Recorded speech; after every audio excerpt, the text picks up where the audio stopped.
Alright, fellas. Yesterday was a rough day for the Bucs. Kirk Cousins just has a fucking kink for fucking, I don't know, like just dicking around when it comes to playing against the Bucs. I mean, look at this shit, bro. I mean, he was like threw for like 300 plus yards yesterday. It's crazy, man. 30 for 44, 373, 3 touchdowns. That's crazy. This is back end of his career, Kirk Cousins, which is kind of crazy to me. And then Baker had another stinker. Dude, Baker's looked so bad these past couple of days. I mean, it's bad because like there's like videos of him just like fucking throwing it into the dirt and shit. It's bad, bro. But yeah, I mean, the Bucs have really cooled down. The Texans are the new Bucs, and it was actually really bad. I mean, the score I think made it like a little less bad than it seemed. But at the end, they just lost wind. They were up 14-28, and yeah, they got a 2-point conversion. Then Bijan scored, and then yeah, it's crazy, man. It's just crazy how quickly things can turn around. And we were looking at the Bucs at 5-1. We were thinking, wow, this team is legit. This team cannot be beaten, and it got worse and worse after basically this primetime game. It got really bad. It got even so bad to the point where they lost to the Saints. Now they lost to the Falcons, which should be two gimme wins, especially how bad the Falcons have been playing the past couple weeks. And Penix is injured. Michael Penix is injured. Yeah, and the Saints is just self-explanatory. I mean, it's really rough for them, and you have to look and say, okay, you play in a really easy division, so it's going to be a little easier to kind of get out of this hole. But right now they don't have first place in division. You gotta hope Carolina loses. Carolina has a pretty easy schedule. They have the Saints, and they play the Bucs, which is very 50-50. They play the Bucs twice. They haven't played the Bucs yet. So Carolina controls their own destiny here, and they're definitely playing with house money here because they're a very young team with a young quarterback, with a young wide receiver core, with a young secondary. Just a young team. And obviously not everything is young, but yeah, I don't know. Like I think the Bucs can turn around because they have a pretty easy schedule. They play the Panthers twice and they play the Dolphins once. It's not an impossible schedule. It's one of the furthest things from impossible as you can get. But it's very interesting, and I want to go over some film here. Baker just doesn't look that good. You have to say it's coaching scheme. Let's before we look at Baker, let's actually look at the Falcons. Yeah, before you say it's a coaching scheme or something, I don't think so. I think that it's more on the defense than it is Baker. But so it's a 2-score game, right? I don't want to get copyrighted just in case, but it's a 2-score game, right? And Kirk Cousins drops back in the pocket. There's no pressure. Kirk Cousins is literally on an island right now. Yes, there's somebody right there, but that's a fine throw. Kirk Cousins can make that throw, especially with the DB's torch like that, with his back facing the quarterback and his helmet facing their sideline. So it's gonna look bad. Like look how torched he is. Look how torched he is. So that's an easy completion. That's a gimme completion for Kirk Cousins. So it's really as easy as that. And see this, he gets himself into a hole. 4th and 14 conversion. In no world should you be even remotely like close to finishing a 4th and 14 conversion with less than 2 minutes less on a 2-minute drill. That's crazy to me. That is insanity. One, either your secondary is really bad, or your coaching is really bad, or it's a combination of both, which it might be a combination of both. This is crazy. He has pressure in his face too. It's not bad. So he gets sacked. Back at the 39-yard line. Sack it does. So it's 2nd and 18. Look how much they're sending. They're sending five rushers. And the Falcons' offensive line has done a pretty good job blocking him so far. This is pretty good. He can hit the flat. He can hit this flat. Well, actually, maybe not because White's there. But he can hit that. He can hit Bijan. Just worst case. But the thing is, the secondary is already torched. Look at that. But there is holding, which negates it. So on top of it. And 2nd and 18. He throws an incompletion, I'm pretty sure. Yeah, so he throws an incompletion here. So it's 3rd and 28. You're sending 4 people. You're dropping. It's not a bad scheme. But you have Vita Vea going on the outside. Okay, interesting choice. Cousins just hits the flat to Kyle Pitts. Kyle Pitts gets a free 14 yards. Underneath, gonna pick up a few yards here. Pitts. It's a good move by Kyle Pitts. So 43. what I don't understand here is that there's no pressure generated. So either the stunts are off, just like the defensive line stunts are off. Like, why would you have Vita Vea rushing on the outside and 0 rushing on the inside? That just makes no sense to me. And why is like the middle of the field so open? Let's get some pressure into Kirk Cousins' face, or some areas where you can at least, you know, see where it's going, or where like coverage to kind of confuse and maybe lurk Kirk Cousins. Instead, it's a soft zone where they're worrying about the flats, obviously. But if you're playing in the deep zone right here, where this guy's playing right now by the first down marker, you can just make an open field tackle. But versus this, where it's a free open pass and they have to make a catch.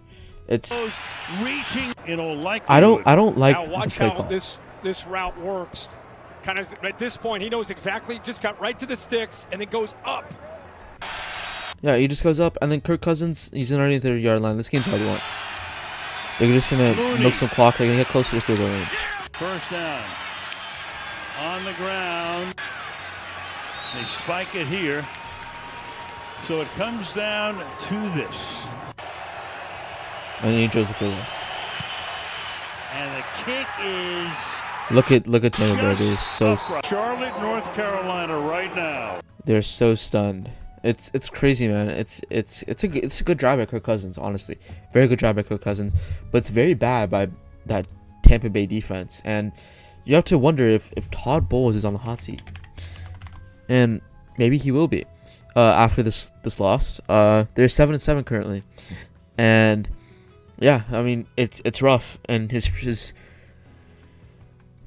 press conference was after the game. He said, he's clearly upset. He says it's inexcusable, but if it's so inexcusable, why are you fucking doing it? I mean, how well do you know your job? How well can you do your job? Well, you can't sugarcoat this shit. This is fucking I'm guessing inexcusable, and there's no fucking answer for it. No excuse for it. That's what you tell them in the locker room. Look in the fucking mirror. You mean look in the fucking mirror, bro? You gotta look in the mirror yourself. Gang, here, Todd. Let me spell it out for you, okay? Todd, you are running the worst defense in the league. One of the worst defenses in the league. And if you're giving up 374 yards to Kirk Cousins out of all people, dropping back, passing, Kirk Cousins, how old is Kirk Cousins? Kirk Cousins is 37 years old, and you're letting him look like prime Tom Brady torching you. He's looking like prime Tom Brady. I beg you, Todd Bowles, please, you gotta look in the mirror, bro. Look in the fucking mirror. You gotta look in the mirror, bro. You gotta say yourself, you and your defensive coordinator, your defensive scheme is a playoff team in the weakest division in football, which is the NFC South, NFC South, the weakest division in football. Is you're getting torched. Maybe the AFC North, but I honestly think the AFC or the NFC South is way easier. You are literally getting torched. You are getting torched by Kirk Cousins, and at one point you have to realize that maybe you and your team is the problem, and maybe you go to a different head coach because it's not working out. Maybe Baker hasn't been that well this year.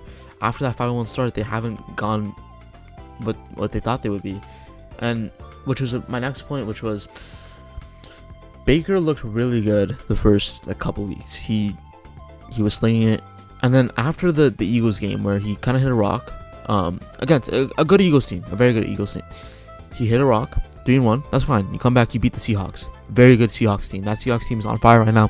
They were on fire. They beat the Bucs, they beat the 49ers, another great team, who's really good on the standings. Like this NFC West division is very good. They're 9-4. So you beat the 49ers, then you lose to the Lions in prime time. This game wasn't even fucking competitive. You guys just got your ass whooped, which is fine. In football, that just happens, man. I mean, Jared Goff and Jahmyr Gibbs went off. Fine, Amon-Ra went off. Baker didn't have a good game. He went 28, and one interception. This is before I started recording. And so yeah, so you lose to the Lions. Okay, fine. You beat the Saints. That's like another game you're supposed to beat the Saints. You lose to the Patriots. That's fine. It's the Patriots. You lose to the Bills. That's fine. It's the Bills. But again, Baker Mayfield isn't lighting it up on the stat sheet. He's not. It's not a crazy shootout. Drake May didn't have a tough game here, but he got the win. And Baker Mayfield didn't have a bad game here either. Bucs had a really good game, so it's not a bad game. The problem is then you play against like these good teams and you just look super uncompetitive, which obviously Baker didn't play that much this game, but he got injured with his arm or something. I remember he got injured. Still, you can give an excuse, but if you're like losing 20 or winning 2017 to the Cardinals, it kind of gets iffy because the Cardinals aren't really competitive, and then you're losing to the Saints, guys. You're losing to the Saints, Tyler Shuck Saints, and Baker's going 14 for 30 under 200 yards and 1 touchdown and 1 interception to that Saints team. That Saints team is non-competitive. It is in contention for the first round pick. It is a very poorly ran organization for the past couple of years, and you sit there and you're saying to yourself, yeah, we gotta look in the mirror. Todd Bowles, you have to look in the mirror. You have to change something up. I'm not saying fire anybody yet, but I'm saying maybe change play callers, maybe change schemes, maybe watch some more film, watch anything, and maybe that'll change your opinion. Because you're saying look in the mirror, and kind of blaming it on your. I mean, obviously it's football. You're supposed to be like really, like harsh on your teams, I guess, because that's how it did. But I don't know. I don't think. I think it's kind of like a roster construction problem, because the problem is sometimes they're so injury prone. Mike Evans just was his first game back. He didn't have a bad game. He had a pretty good game. Chris Godwin has come off of ACL tears, which is the problem, and like Buka has been good. So I think at one point you have to move on from Chris Godwin too, because he's too injury prone. He's too old. Why don't you focus your energy on Buka? And Baker just has these like games where he pops off, he throws for 300 plus yards, and he has a 80+% completion rate. But then he has these games where he's going 14 for 30, 122 yards, 1 touchdown, 1 interception against the Saints, and the running game isn't that good either. And then Buka has like 2 catches for like 16 yards. I mean, it's bad. 2 catches for 15 yards. That was 1 yard. He has 2 catches for 15 yards, and obviously your main guy Mike Evans isn't there, but Buka is literally such a good threat that you can get away with having Mike Evans. And Baker Mayfield, an elite quarterback, would elevate you around people around him. Lamar Jackson has good receivers, he doesn't have elite receivers. Josh Allen doesn't have elite receivers. Borderline doesn't have any good receivers. And Patrick Mahomes has always had good receivers. He's never had that one elite guy other than Tyreek Hill, which he won Super Bowls without Tyreek Hill. So it gets a little iffy there. And I mean, obviously Baker Mayfield I think is a good quarterback, but at one point you have to realize that the inconsistency might not be overlooked. I'm not saying press the panic button for the Bucs. You're 7-7. Obviously you have lost 2 of your last 5 games, but there's still chances and opportunities to make the playoffs in a weak division, so they're lucky in that standpoint. But if they keep on having these games if this game is a regular occurrence for Baker and the Bucs, they're not going to make the playoffs. And obviously, yeah, you can say that they're in a weak division, but even if they do make the playoffs, somehow beat the Panthers twice or beat them once and get a lucky roll and get in, they're not making it far, because the NFC is so good this year that you can maybe say that, I mean, the Bears, all of the NFC North that might be in the playoffs are going to beat them. Philly's going to beat them. Philly has beat them. I don't think the Cowboys will make it this year, but the Rams, Seahawks, and Niners, obviously they lost to the Niners and they won against the Niners lost to them, and the Seahawks lost to the Bucs. But these two are different teams now after that week. They've gone so much better, while the Bucs have really cooled off, and that's bad. And the Panthers, you don't know how well the Panthers are playing. They can just turn it on. Bryce Young can throw for 300 plus yards in just a snap, or he can put up a stinker. So you have to hope Bryce Young puts up a stinker, and I got solution on that too. So there's definitely pros and cons for this Bucs team, but I do not like Todd Bowles. I know people are calling for him to be fired. He's on the hot seat, and I'm not saying you should do it right now, but I feel like if you give him 1 more year and he doesn't perform, it's not worth it to continue to keep on entertaining this idea of keeping him as head coach. So, yep, that's basically it. But yeah, crazy day. So yeah, I don't know. That's gonna be an interesting outlook. My predictions is, I think the Bucs are gonna make the playoffs. They're gonna find a way to I guess win the 2 games. I think they'll finish at. It's tough to predict their record. So I think the Bucs can win these 2 games, right? They can win where'd the Bucs go? I do think the Bucs can win these 2 games. This game will probably be flexed onto like a prime time game, maybe like a Sunday night, or if this like comes down to it. But they have to win. They have to win the Dolphins game for sure. They have to win 1 Panthers game to even be considered. So I think they can, but again, it's very wishy-washy. So yeah. So that's basically it. Bucs, I think they can make it, and I think they will make it. But at one point, you have to realize Todd Bowles is yeah.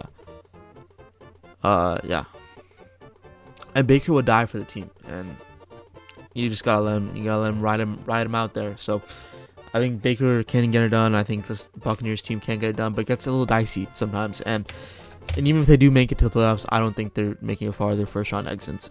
Personally, every single team is better than them that is currently in the playoff picture. So take with that what you will. I'll see you guys tomorrow.